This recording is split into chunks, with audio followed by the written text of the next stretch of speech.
the chairperson, the moderator, distinguished members and esteemed delegates. It is my privilege and that of the Africa Judges and Jurists Forum, for which I work, to address you in this August Assembly at the 35th session of the UN Working Group of Experts on Peoples of African Descent. My presentation focuses on the legislative and legal underpinnings and the key determinants of reparatory justice for peoples of African descent. On the legal foundations for reparations, firstly, we must appreciate that slavery and the slave trade constituted grave, egregious violations of human rights. And secondly, take cognizance of the fact that slave trade was a crime against humanity is no longer contentious. Although looking at it historically, although the prohibition of slavery was not codified at the time it was perpetrated, modern international law recognizes slavery and the slave trade as crimes against humanity. For instance, the Durban Declaration and Program of Action of 2001, which some of you here could have participated in, explicitly acknowledged slavery and the transatlantic slave trade as crimes against humanity. Also, the Article 7 of the Rome Statute of the International Criminal Court of 1998 recognizes enslavement. It classifies enslavement as a crime against humanity. Crimes against humanity are subject to universal jurisdiction, meaning that states have an obligation to address such crimes regardless of when they were committed. Of course, there's a mountain of controversy regarding whether you can apply the Rome Statute, the ICC statute, to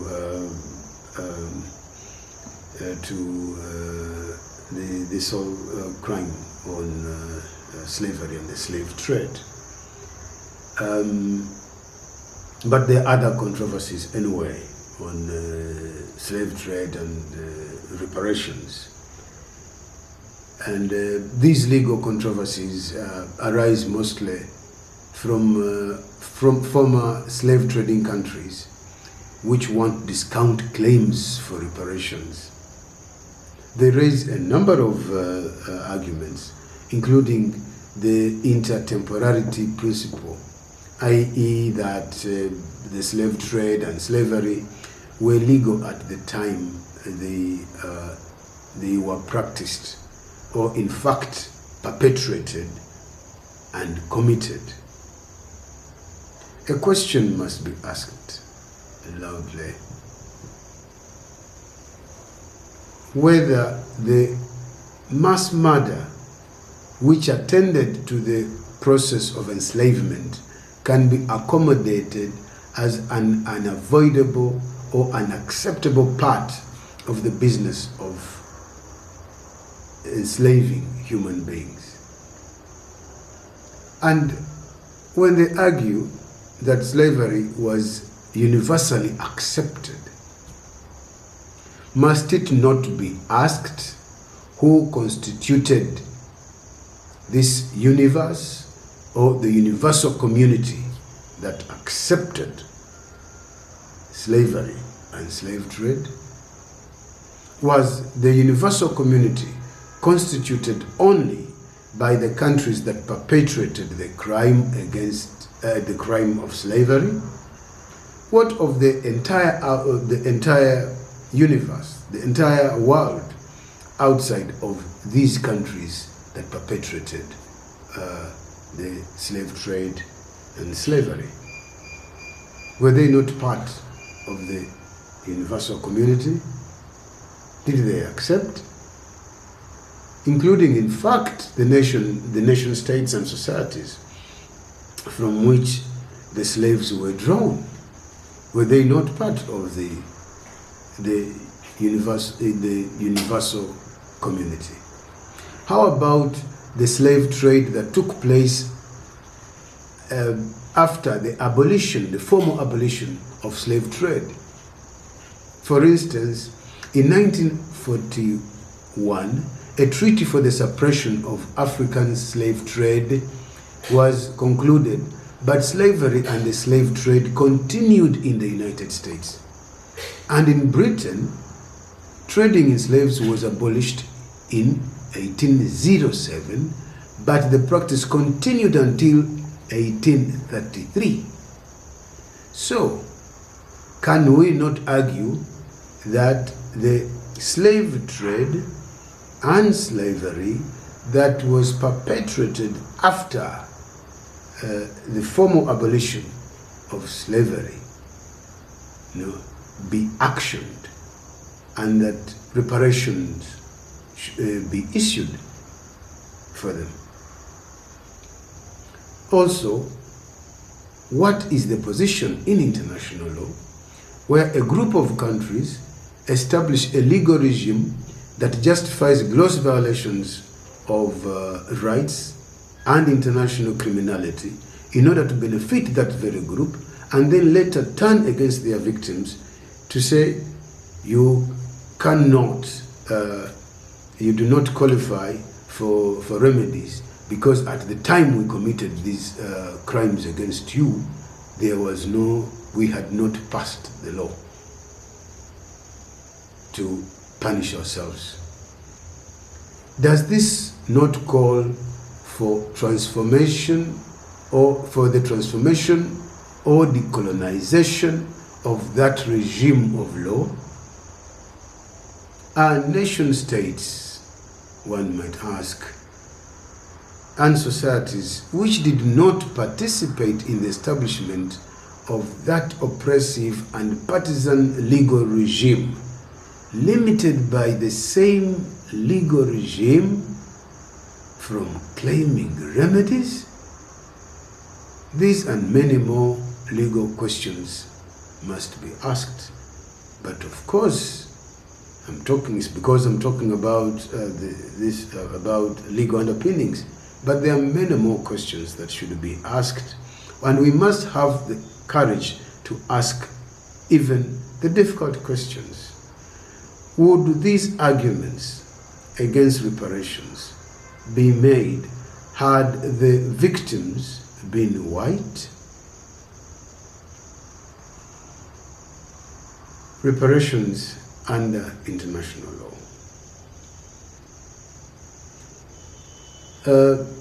Reparations under international law are provided for in a number of instruments.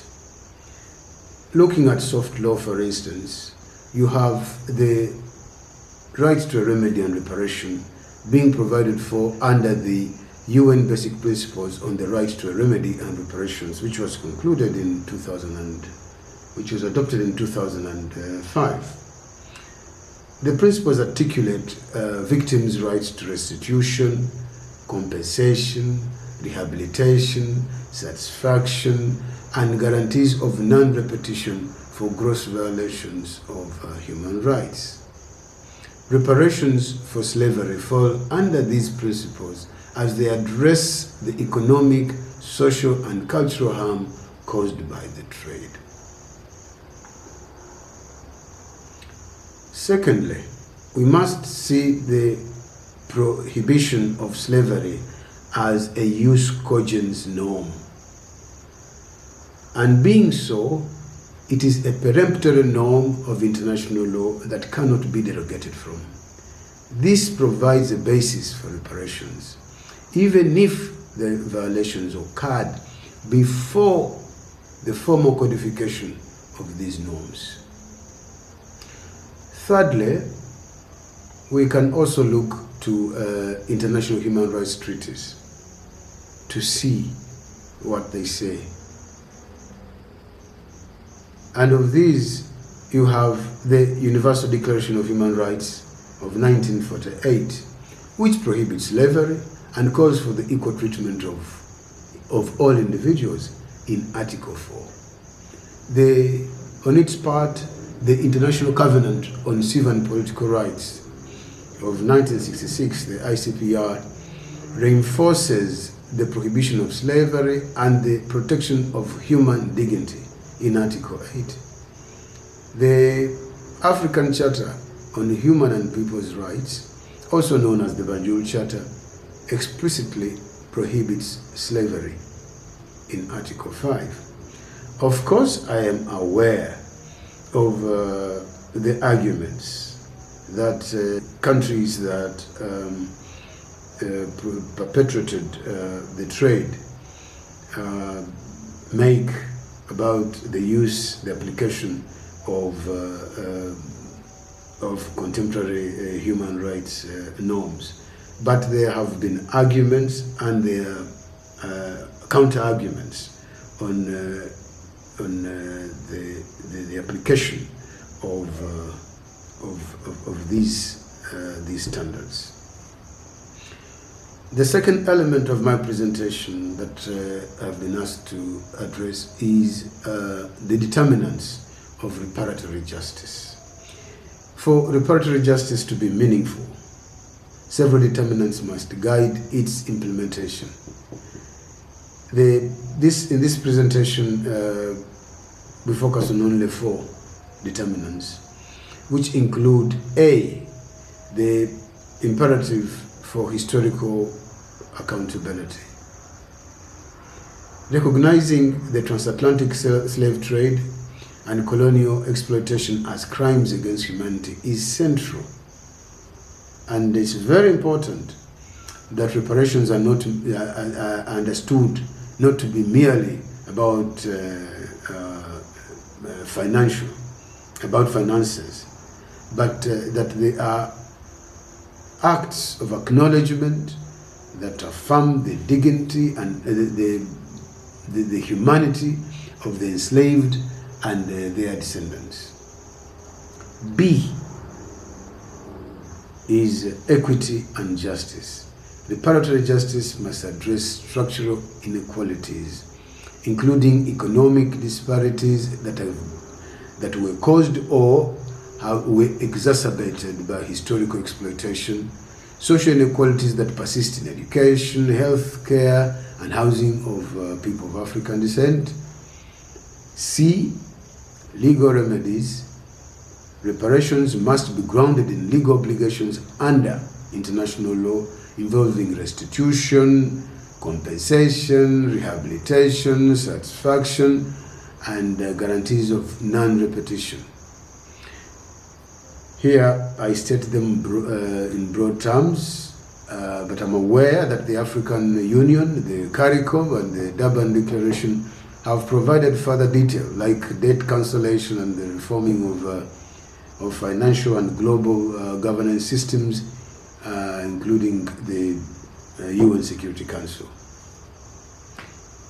D, the need for participatory processes. Reparatory justice initiatives must involve the voices of people of African descent to ensure that measures align with their lived experiences and aspirations.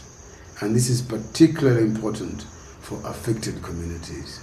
One of the main difficulties in Germany's attempt to deal with its colonial genocide in Namibia is that it avoided the involvement of the affected communities, which has frustrated the closure of the matter up to today. E is development and capacity building.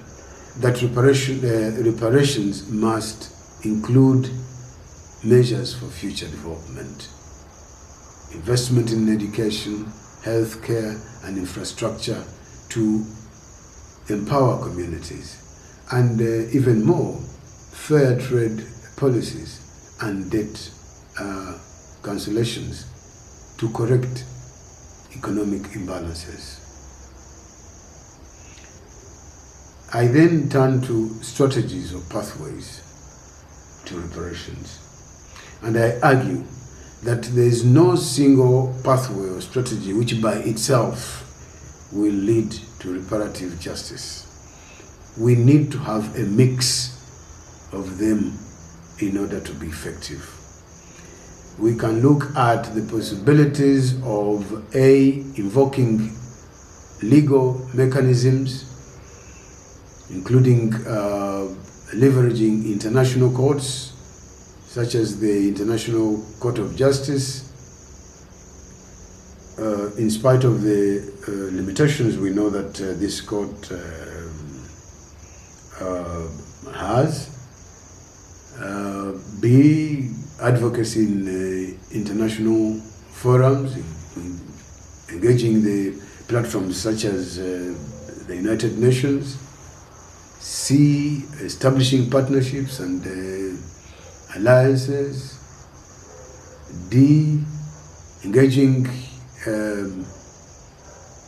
public or rather global awareness and education, and in conclusion, I would say that reparations for slavery and the transatlantic slave trade are not merely about financial compensation, but about addressing historical wrongs, restoring dignity, and rectifying systemic inequalities.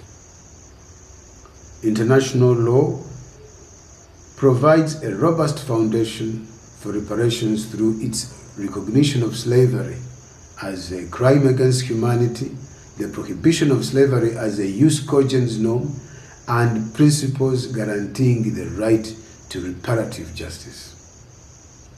By leveraging legal precedents, international cooperation, and public advocacy, the global community can move closer to achieving justice for people of African descent and addressing the enduring legacy of slavery. Thank you very much for listening to me.